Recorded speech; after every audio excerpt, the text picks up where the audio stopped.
जब पॉल के भविष्य को देखने की बात आई, उसकी प्रोग्रेस थेरेपी करने की बात आई, तो ब्रायन विज भी और पॉल भी, ये दोनों ही इस मुद्दे को लंबे अरसे तक टालते रहे। और वो इसलिए क्योंकि वो दोनों ही वर्तमान में भविष्य को देखने के इच्छुक नहीं थे, क्योंकि दोनों के मन में ही ये डर था कि कहीं एलिसन को वो कैंसर से हारते हुए, मृत्यु की गोद में जाते हुए ना देखें। और पॉल तो बिल्कुल टूट ही जाएगा अगर उसने अपनी बेटी की मृत्यु होते हुए भविष्य में देखी। जबकि ये बात सही है कि जो प्रोग्रेशन थेरेपी होती है उसमें जो कुछ भी आपको दिखाया जा रहा है, 2-3 ऑप्शंस जो आपके सामने आते हैं, वो आपके वर्तमान के कर्मों से प्रभावित होते हैं। वो एक निश्चित भविष्य नहीं होता, वो अंतिम सत्य नहीं होता। लेकिन फिर भी पॉल के लिए ये चीज़ थोड़ी मुश्किल हो सकती थी। जो कुछ भी पॉल ने देखा वो एक बहुत ही असामान्य था, प्रोग्रेशन था, क्योंकि पॉल ने कोई भी धारा प्रवाह दृश्य नहीं देखे, ना ही कोई संवाद देखा। बस उसने 3 छोटी-छोटी झलकियाँ देखी, ऐसे जैसे कोई स्लाइड शो हो और एक के बाद एक 3 तस्वीरें दिखाई दे रही हों। और कहने को तो वो झलकियाँ थी, लेकिन वो बहुत स्पष्ट थीं और भावनात्मक रूप से बहुत ज़्यादा प्रभाव पैदा करने वाली थी। सबसे पहले पॉल ने अपने आप को एक बूढ़े के रूप में देखा, जो अपने जीवन में सफल है, संतुष्ट है। और उसके बाद पॉल ने सीधा अपने नेक्स्ट बर्थ में छलांग लगाई। यानी उसने अपनी बेटी एलिसन को 67 वर्ष की आयु में देखा और खुद को अपनी ही बेटी के पोते के रूप में जन्म लेते हुए देखा, जहां एलिसन द्वारा उसका बहुत वेलकम स्वागत किया जा रहा है, बहुत प्रेम और उत्साह से अपने पोते का वेलकम किया जा रहा है।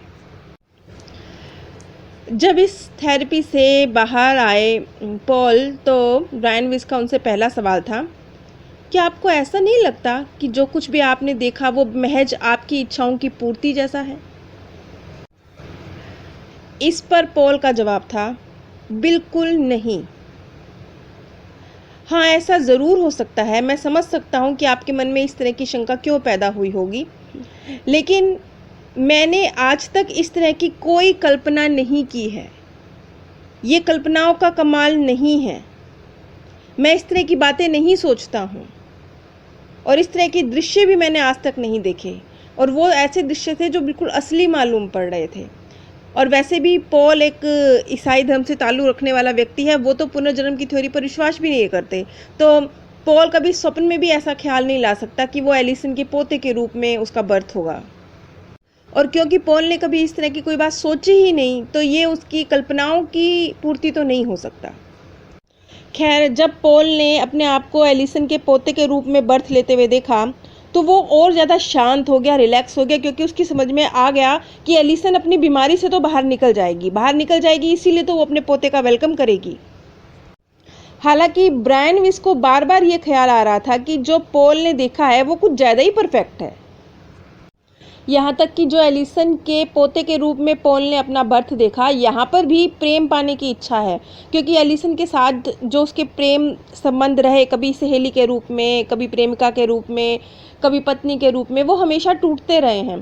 तो एलिसन से जो प्रेम पाने की उसकी इच्छा है, ये एक तरह से उसी की अभिव्यक्ति था कि पॉल एलिसन की ही पोते के रूप में बर्थ ले रहा है।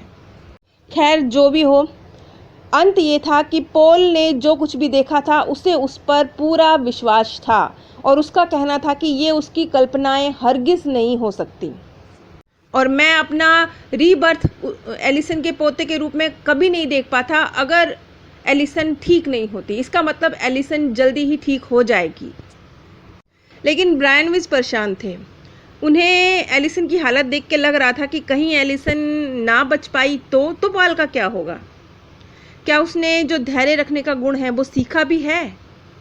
नहीं सीखा तो क्या फिर से इस किस्से की एक बार फिर से ये किस्सा दोहराया जाएगा? लेकिन यहाँ पर यह बात स्पष्ट थी कि पॉल में बड़ा चेंज आया था। अब पॉल पहले की तरह नहीं था। पॉल अपनी बेटी एलिसन के प्रति अपने प्रेम का इजहार भी करता था, उसको गले लगाता था, उससे प्रेम करता था, और यहाँ तक कि जो उसका बॉयफ्रेंड था फिल, उसके साथ उसे मुलाकातें करने की इजाज़त भी देता था, जो कि वो पहले नहीं देता था। लेकिन वक्त गुजरने के साथ साथ जैसे जैसे एलिसन ठीक होती गई, पॉल ने जो कुछ देखा वो सत्य था, इस पर मोहर लगती गई।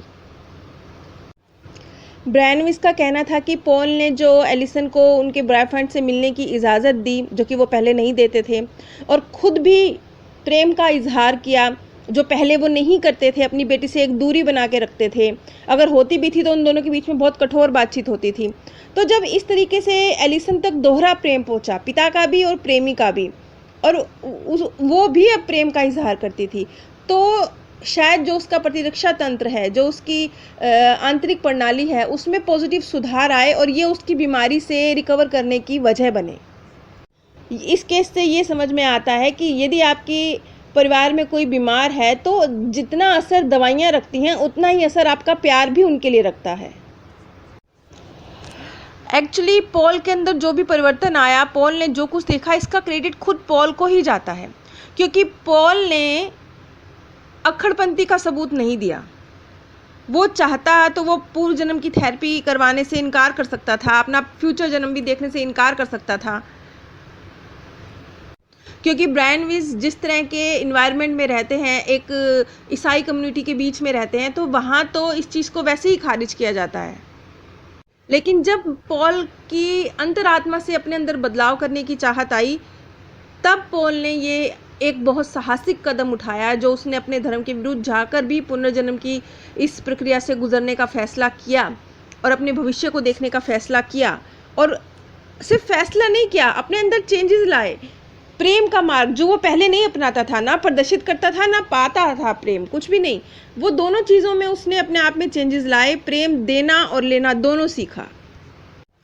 कुल मिला के पॉल ने जो भविष्य का जन्म देखा था अपना पोते के रूप में एलिसन के, वो सही होता लग रहा था, क्योंकि एलिसन एक कुछ समय के बाद जो उसकी इतनी तीमारदारी हुई, हर तरह का इलाज उसके साथ किया गया, तो उसके बाद जो रिज़ल्ट सामने आए, एलिसन पूरी तरह से अपनी बीमारी से मुक्त हो गई।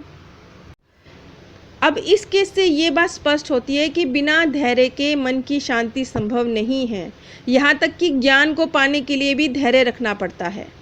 धैर्य रखे बिना आत्मिक उन्नति भी संभव नहीं है। और जब हम बहुत जल्दबाजी करते हैं तो हम बिना सोचे समझे गलत फैसले ले लेते हैं और उसी के मुताबिक फिर गलत कर्म कर जाते हैं, और जो हमारा चुनाव होता है वो गलत साबित हो जाता है, फिर उसकी कीमत चुकानी पड़ती है। पॉल जो अपने पिछले जन्मों में प्रेमिका के रूप में एलिसन को खो चुका था और एक दोस्त के रूप में भी एलिसन को खो चुका था, अगर उसने उस बर्थ में भी थोड़ा सा धैर्य रखा होता तो वो अपने पूर्व जन्मों को भी आज ही की तरह संतुष्टिदायक और सुखमय बना सकता था। खैर, पॉल का केस तो यहीं ख़त्म होता है। अगली कड़ी में मैं एमिली के केस का जिक्र करूँगी। एमिली एक 30 साल की महिला थी जिसके मन में भूकंप से मारे जाने का, लिफ्ट में फंस जाने का या जेल में डाले जाने का, इस तरह के डर समाये हुए थे। नीचे डिस्क्रिप्शन बॉक्स में मैंने आप सभी के साथ अमेज़ॉन का लिंक शेयर किया है। अगर आप इस लिंक के माध्यम से कुछ भी परचेज़ करते हैं तो बिना कोई आर्थिक नुकसान उठाए आप इस ज्ञान के प्रसार में सहयोग दे सकते हैं। लाखों मनों से निकलती दुआओं के हकदार बन सकते हैं। आप सभी पे परमात्म सौंदर्य, प्रेम और आनंद सदैव बरसता रहे। आप सभी दिव्य परम धाम में स्थान प्राप्त करें। जब